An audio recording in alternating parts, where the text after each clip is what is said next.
Hey everyone, I'm Chad, I'm Khalil. and we are the Marshals of Truth. Alright, so we're about to get started on one that we've been looking forward to for a while. Um, in our last couple ones, we've been talking about ethno-nationalism, different ethno-nationalists such as Mussolini, as well as talking about their relation to the idea and defining it.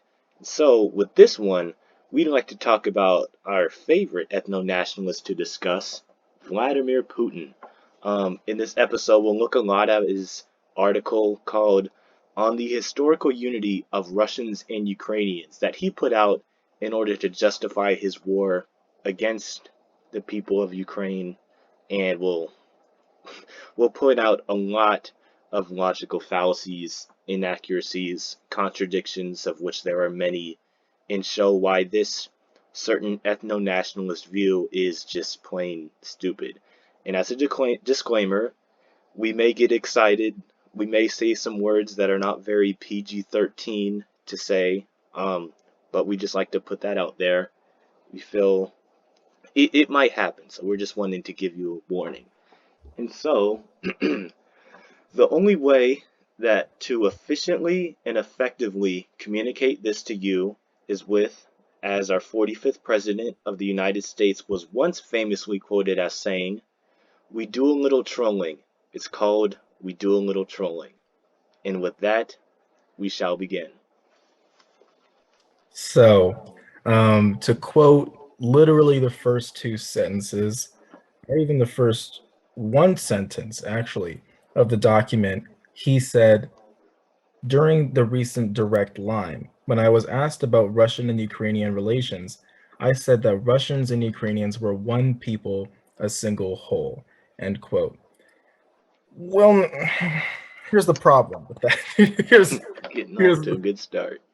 Here's the problem with that. If that's true, then there should be no distinction between Ukrainian culture and Russian culture. If they are indeed one people, then the destruction of Ukrainian identity makes no sense. If this is true, then Ukrainians are as much secretly Russians as Russians are secretly Ukrainians. Yeah, they're the same people. Why do they have different cultures? The whole Mhm. basis, as we designated ethnicity as in our last episodes, was people with a shared language, a shared culture, and a shared religion. Ukraine has its own language. Russia Mhm. has its own language. Different cultures, different holidays they celebrate, different religions. So I'm not exactly sure that it's fitting the definition of the same ethnicity here. Because if they were the same people, why aren't they already the same country? I mean, yeah. So then again, we poke another hole into his argument, saying, quote, first of all, I would like to emphasize that the wall that has emerged in recent years between Russia and Ukraine, between the parts of what is essentially the same historical and spiritual space, to my mind, is our great common misfortune and tragedy. End quote. Let me get this straight. So he's going to say that that Russia and Ukraine are part of the same historical and spiritual space, and so they are basically the same people. The same people. Now, it is important to mention that um, the Russian and the modern day Russian and Ukrainian peoples, and really majority of like all Eastern Europeans and majority of like Slavic people today, they were part of a state in the early medieval era between the 800s and the 1200s called the Ancient Rus Kingdom, the Kievan Rus, where their capital was in Kiev, the modern day Ukrainian capital, and it was in the land of the people of the area that was called the Rus, today called Russia for the most part. And so in the 1200s, that kingdom was disestablished, was basically made extinct almost by the Mongol invasions of the 1200s, and it was separated. Um, but that is the main connection that Putin is holding on to, for which the Ukrainian and Russian peoples are somehow linked. That is the first piece in history that he links to. There are others, under the Russian Empire and under the Soviet Union, but that's where it starts. Yeah. But here's the So, thing. yeah, Like go in ahead. the modern day, though, and we're gonna go so far into this, there's reasons why they're separate. But in the modern day, under the Russian Empire, in the 1800s, there was a system of Russification amongst areas of the empire that were socially unstable, like Poland and Ukraine. And so there was a lot of restrictions on the Ukrainian language. There was a lot of persecutions of independence seekers, um, and those areas that were controlled over by Russians were made into very um, what's the way to say it?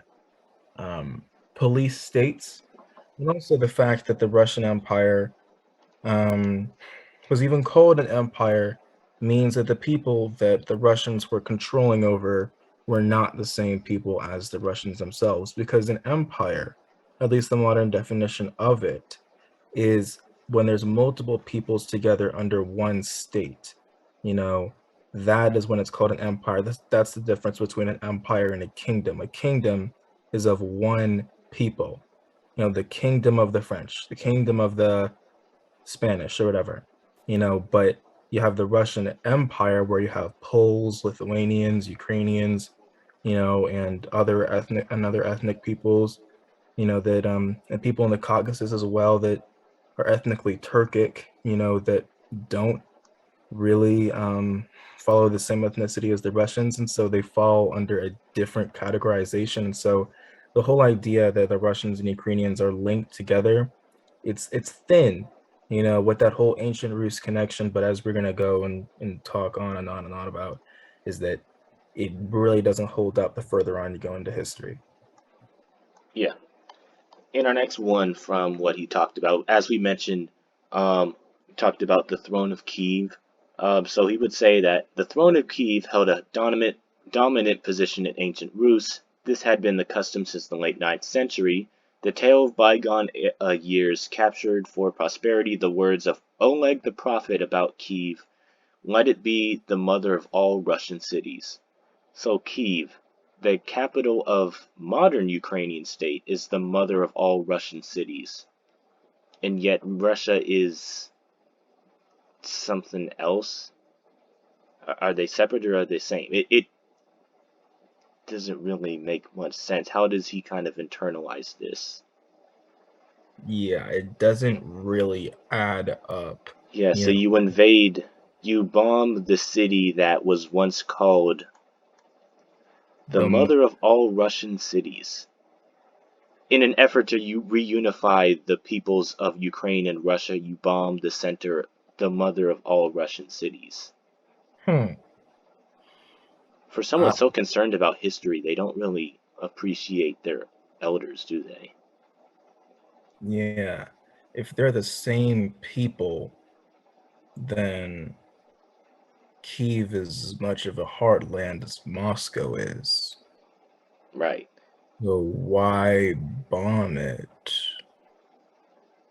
It's not really adding up, is it? Yeah, yeah. And then it goes on and on, saying next, quote, it so happened that Moscow became the center of reunification, continuing the tradition of ancient Russian statehood, end quote. So when he is saying that Moscow became the center of unification, he's basically talking about the Rus people, not the Russian people, the Rus people, fighting off the Mongol yoke in the time of the 1300s and 1400s, with a consequential battle, and I believe it was 1381, I think, somewhere in the late 14th century. There was the Battle of Kulikovo, in where Prince Dmitry of Muscovy, the region around Moscow, led an army and defeated the Mongols. So it was 1378, I think.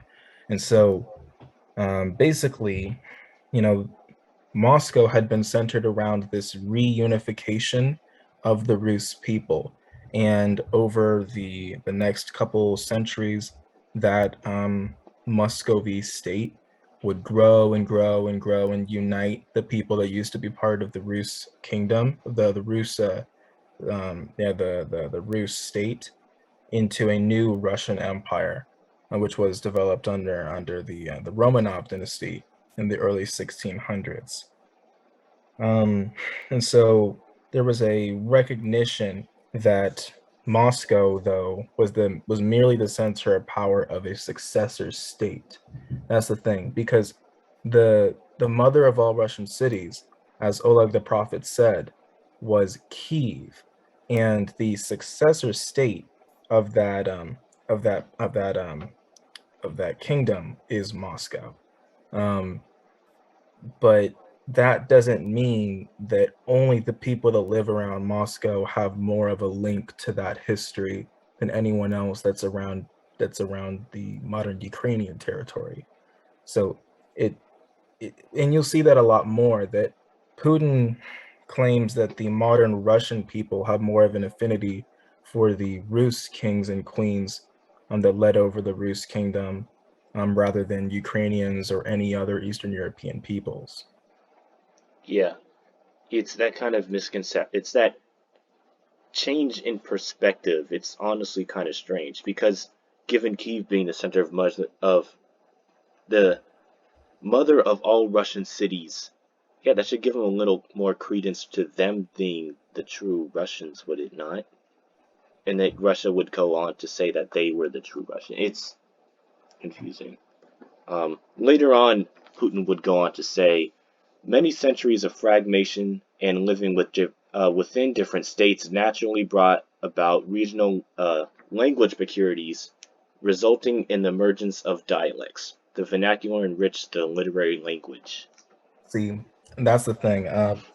I wrote my own little response to that quote, and I hope you guys enjoy it.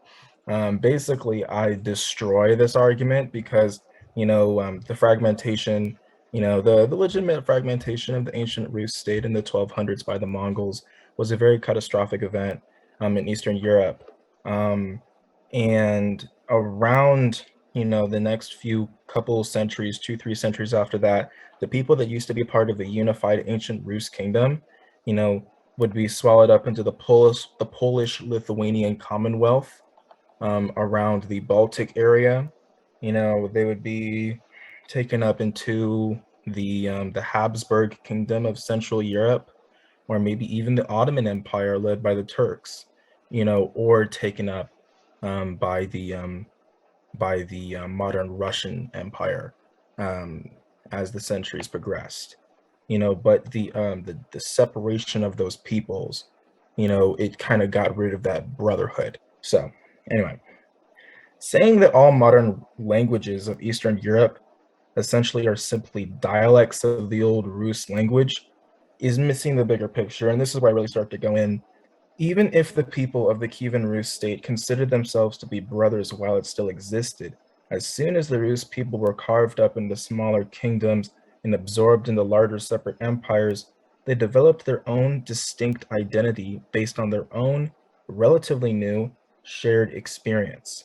New languages were built, originally as dialects of a previously shared language, yes, but the time living in separate empires also separated the brotherhood once shared. New culture was developed, traditions were shared, and a new ethnic identity had been established. If this is not valid as being how an ethnic identity is created as a result of history and geographical separation, then it would be like if the modern French people, Belgian people, Dutch people, British people, Swiss people, Spanish people, Portuguese, Moroccan, Algerian, Tunisian, Libyan, Egyptian, Palestinian, Turkish, Greek, and the whole of the Balkan people were to be told by a modern Italian statesman that their identity as being separate from the ancient Roman state is similarly invalid, and they are secretly Italian or Roman. You can see why this makes no sense. And I legitimately think that was a real good 3 a.m.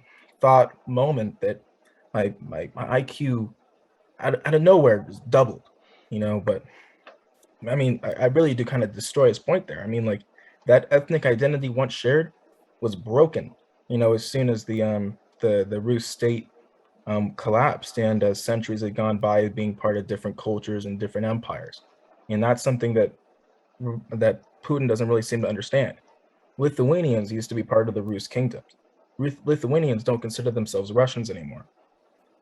Polish people, the very edge of the modern Polish state, was part of the ancient Rus state. But Polish people don't consider themselves Russian people. Ukrainians, for the most part, don't consider themselves Russian people. Belarusian people, for the most part, don't consider themselves Russian people. So it's all based on an incorrect idea of how ethnicity is developed. It's not in the blood necessarily. It's based off of culture and shared history. And when there's geographical separation involved in that, it does get shattered. Perfectly put. I mean, an ethnicity doesn't last that long. I mean, new ethnicities form when a new culture forms. They have a new language. Putin even acknowledged this. New languages, new dialects, all that kind of stuff. When you form that new language, new culture, new religion, you're separate from what you once were. I mean, you could argue that there's probably new ethnicities being formed right now of peoples of immigrants in, say, America and Germany, France, all that. New ethnicities form. They don't just last forever. They could change. Cultures change. Languages change. So just imagine that it just stayed static for thousands of years just because they came back to that one empiric, like, empire root is kind of absurd. Right. So we're just going to kind of like list off quotes and similarly analyze them. And I might have to analyze this quote afterwards with a bit of historical context for those of you that don't know, but this next quote actually does a pretty decent job at relaying the history. I Yeah. will give Putin credit for that. Quote, for those who have today given up the full control of Ukraine to external forces, it would be instructive to remember that back in 1918, such a decision proved fatal for the ruling regime in Kyiv. With the direct involvement of the occupying forces, the Central Rada was overthrown and Hetman Pavlo Skoropadsky was brought to power, proclaiming instead of the UPR the Ukrainian state, which was essentially under German protectorate. In autumn 1918, Ukrainian nationalists proclaimed the West Ukrainian People's Republic, and in January 1919, announced its unification with the Ukrainian People's Republic. In July 1919, Ukrainian forces were crushed by Polish troops, and the territory of the former WUPR came under Polish rule. Under the 1921 Treaty of Riga, concluded between the Russian SFSR and the Ukrainian SSR in Poland, the western lands of the former Russian Empire were ceded to Poland. In the interwar period, the Polish government pursued an active resettlement policy, seeking to change the ethnic composition of the eastern borderlands, the Polish name for what is now Western Ukraine, Western Belarus, and parts of Lithuania. The areas were subjected to harsh Polonization, local culture, and traditions suppressed.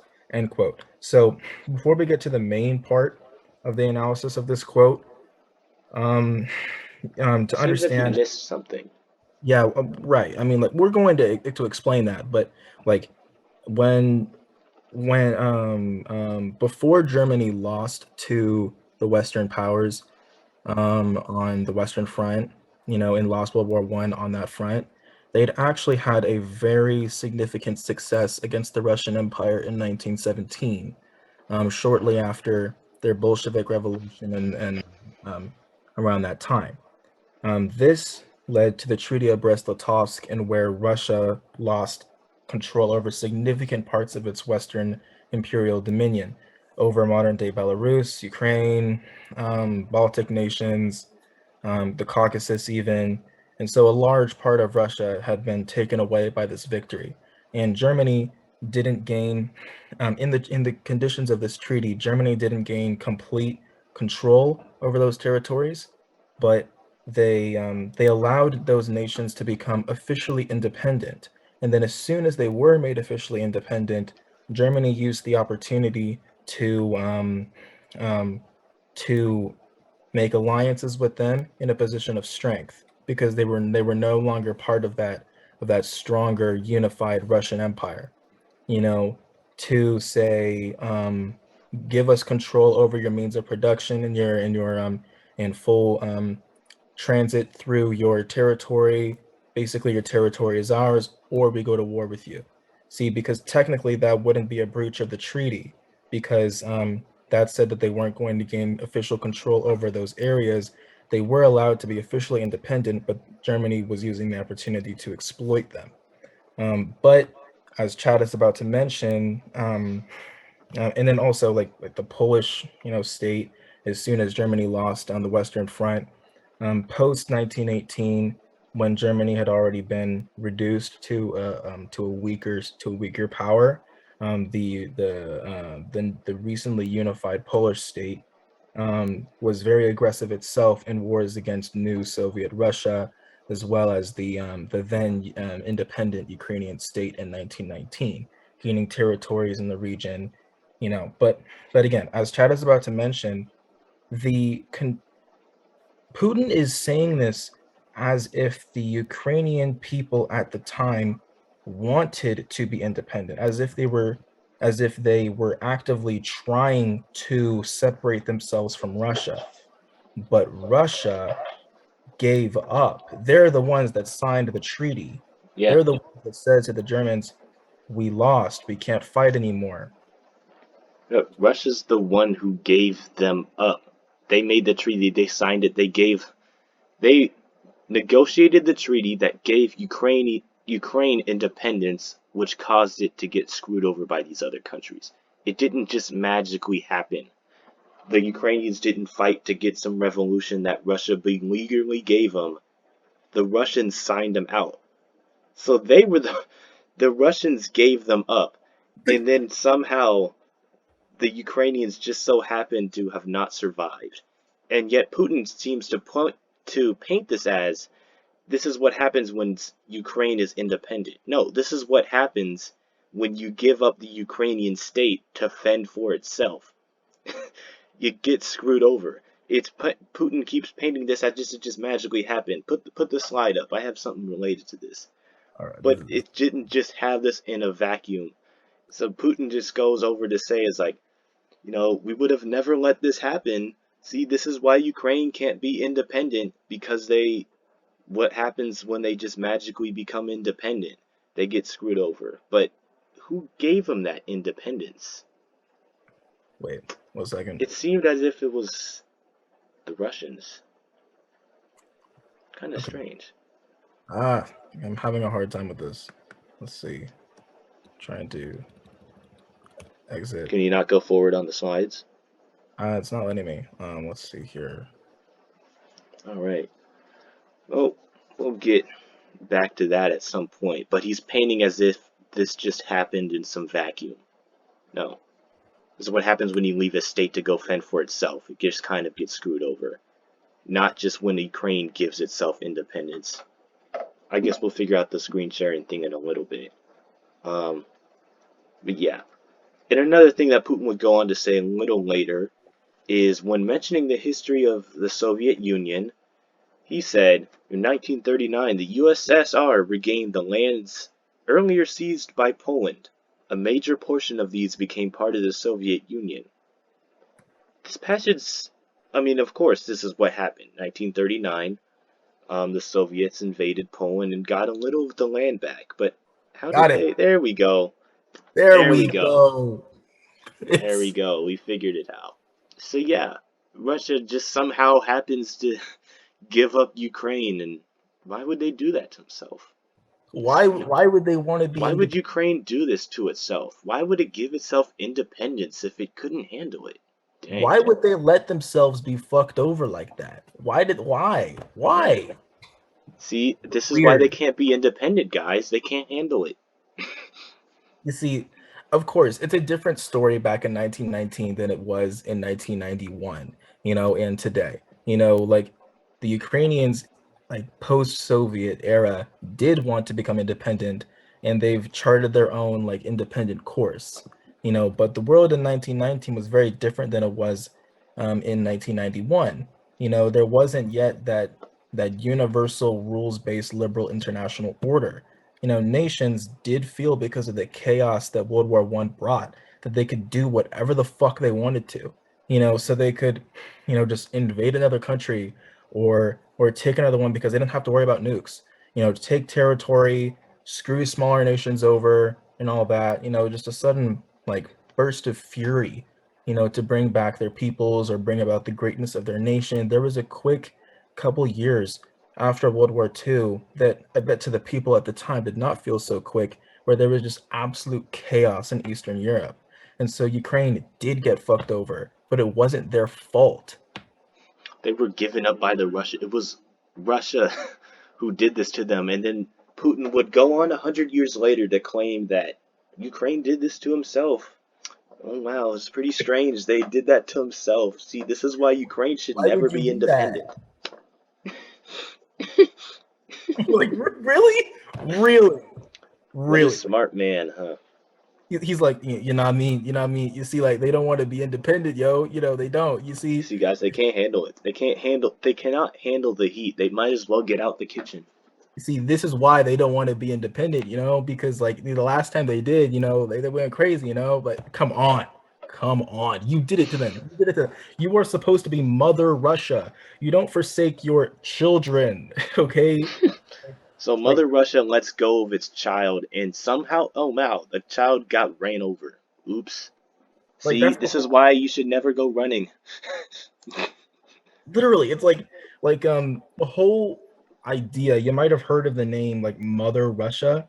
The whole reason why like you hear that name Mother Russia is because like it's like Russia is supposed to be the mother of Slavic peoples in Eastern Europe because of its size, and because of its high population. Like they say, with this idea of Mother Russia, that they're going to protect them and that they would never let them go. Cap. Okay, I swear. Oh god, like you like it makes no sense. They're kind of like, but you see, this is why Ukraine should never be independent. Like, come Because on, they gave come themselves on. up, but they just gave themselves up. It just happened. It Like just that's just happened. Pretty like strange, huh? they just went like cap. Like, oh, guys, you don't I mean, see that the. wasn't Cap. He bought the whole lid store. Yep. Yeah, and then exactly like quote, in 1939, the USSR regained the lands earlier seized by Poland. A major portion of these became part of Soviet Ukraine. End Hmm. quote. So we're going to keep going on and on and on about like World War II because we only have like a limited amount of time with this episode, and we want to continue to do so in the next episode because there's a lot there, But like the modern. It seems like he neglects to mention something there. Exactly. He It's strange. allied with Nazi Germany to do that. Stalin, the leader of Russia, of the Soviet Union. They, Yeah, he teamed up with this guy. You might have heard of him, Adolf Hitler. You yeah. know, like the enemy of like all like that guy. I don't Hmm. know. It's weird. They seem to be on the same team. Right. Pretty They, strange. they could even be called Nazi collaborators. Fascinating. Oh, but it was all in the course of just regaining their land, so it's Hmm. cool, right? Dang, dang. I I actually, mean, obviously, that's a they curve. regained they gave part of the land back to Poland. You know, they're such generous people. The Soviet Socialist republics were that they gave some of it back to Ukraine. So generous. It's so great that they got this gift from with an unknown collaborator to help do so as With well. some unknown help. Yeah, I Hmm. mean, they just regained them. Yeah, I don't know how. They just did. It's pretty crazy. It's like Very. someone just showed up to their doorstep with like half of Poland and just said, "Here you go, have at it." I'm sure they were very gracious for the gift, by the way. Yeah, they were like, thanks. Thanks, Thanks. no one. Thanks. Yeah, Yeah, we're just about at the time for this episode, but we got a lot more. We got a lot more coming. we do. It's gonna be just a lot of careful, not so careful analysis of these quotes. We're going to look Yeah. very carefully at the factual nature of these quotes by him and why they make no sense. But um, I don't think it's much of a surprise, to people nowadays that Putin is an ethno-nationalist. So, but we just really want to use the opportunity to really water down his so-called logic, because someone might be saying, "Oh well, NATO is pretty bossy. They go over to nations, and don't act defensively. Whatever, whatever, whatever. And therefore Putin may have a reason, like, oh, NATO did expand, come on. There isn't a whole other reason why it makes no sense, and we'll explain that sometime at some later point in this saga. But at least for now, as far Sovereign as nations have their choice to join the alliance. There's the summary for you. you see, but as far as his so-called justification of the war in Ukraine and why he believes that the Ukrainian people shouldn't exist Oh, and but why they're the same Russia, people, don't forget. yeah, yeah, exactly. Exactly. And how Russia has provided so much for them, and how we they Stolen really by the elites, all that anti how the West the so much West at it better. again, corrupting our other people, but there's our people, but they're different because they Just aren't. yeah, Yeah, it we'll take it apart piece by piece. It's like they're different, uh, but they're not, like, they're the same people. We're one people, right? We're one yeah. people. Yes. They want an ethnically pure Ukrainian state, Yeah. which is No, really don't. That's ethnically our pure people though. Russian state, Hmm. which which we're actually okay with, but Because we're that's what we're trying to do, right? Yeah. but we're not okay with it. So we gotta protect our people, in the Donbass, which are like, they're like our people, Yeah. right? So We're they're protecting against the Ukrainians who are our yeah, people, but against us because right. they Our aren't our people people, are yet they are. attacking. But Yeah, I don't know if our they know if they people. do, but they're still our people, Yeah, like our wanting to people, make a own state of their people, which is actually just us. like, But are we don't attacking like that. our people in the Kiev government, like our Russian, like fellow Russian people Right? in the Kyiv government, are attacking our other people in the Donbass. Hmm. Yeah, Like, those guys so over there. yeah, but so, like, our people are attacking our people, and so we gotta save them. We gotta save our people. I mean, What? it's pretty simple actually. It really it makes sense. It really does. If you You think know, the about beauty of Putin's logic is that it appeals to all intellectual levels. Even the most simple person who does not understand logic can understand these very thoughtful and thought out assertions here. I it, mean, see, that's the beauty of it. I mean, a lot he's of actually Western pretty intellectuals want to inclusive. appeal to like academics and logic and evidence, but this appeals to That's too everyone. elitist. Truth, it's too elitist. So he has to be very inclusive. It has to be inclusive. Exactly. He has to dumb it down. Down down to his own level. To explain why his people are hurting his people, so he needs to save them. What? Hey man, it makes sense to me. I think I get it. Now it's just up to if you get it. Yeah, we're just trying to make sure you catch a drift of a little bit of his genius right there, because it's truly inspiring once you get to know it. I'm sure you guys get the sarcasm here. Yeah, Hard snark, hard. yeah. If I gotta So put a dash S behind the comment, I think you get the point. yeah. Um, But yeah, we're just about the time. We got a lot more to look at. Um, without further ado, we are the Marshals of Truth. We really hope we will see you in the next episode.